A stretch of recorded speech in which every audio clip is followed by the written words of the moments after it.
All right, George Jones, tell us a little bit about your display here, all these pictures.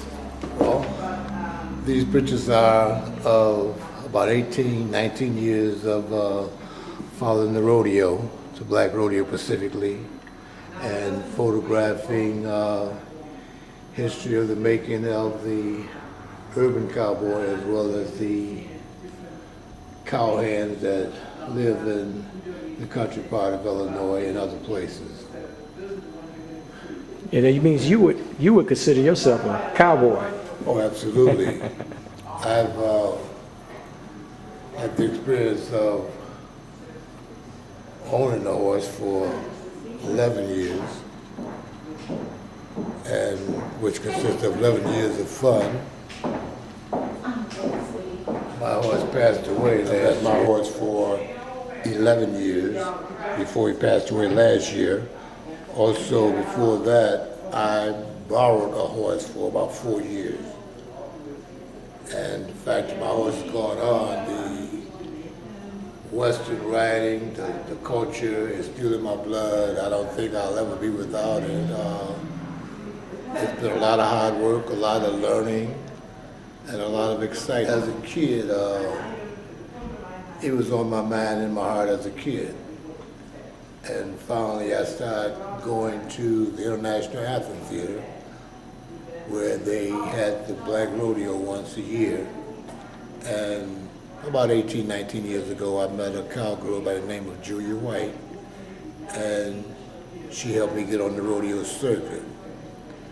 And since that time, it's been happy ever after.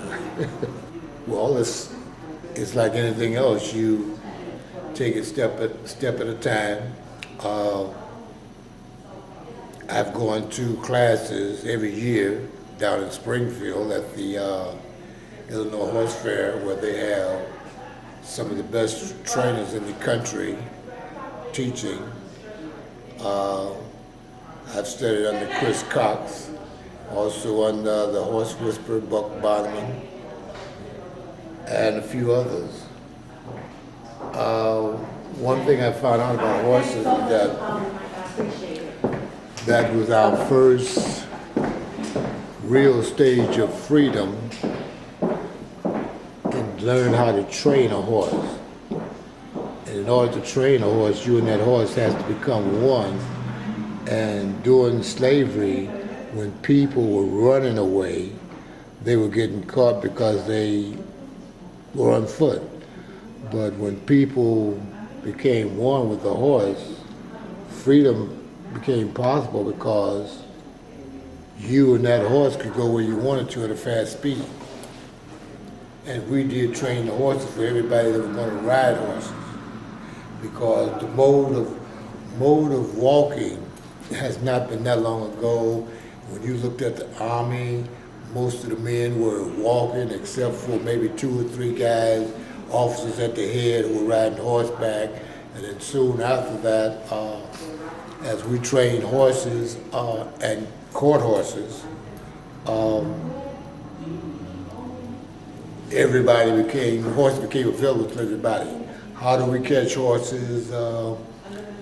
We made makeshift corrals around water where horses would come to drink. And when they come to drink, we would close the gate of the makeshift corral. And at that point, you could train. It was 31st Street at the Brownsville Tourist Center in the historical Supreme Life building. And I have been given the honor of putting this exhibit up by the CEO, the President Harold Lucas, which I'm very thankful for. I didn't know if I could really do this, but as I look at it in completion, I'm happy that I was asked and that I have been able to be blessed enough to finish it.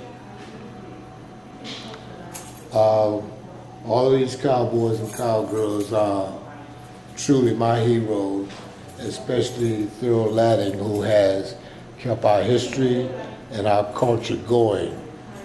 And our only hopes is that our children pick it up and continue it, because it's a very great part of our history in this country.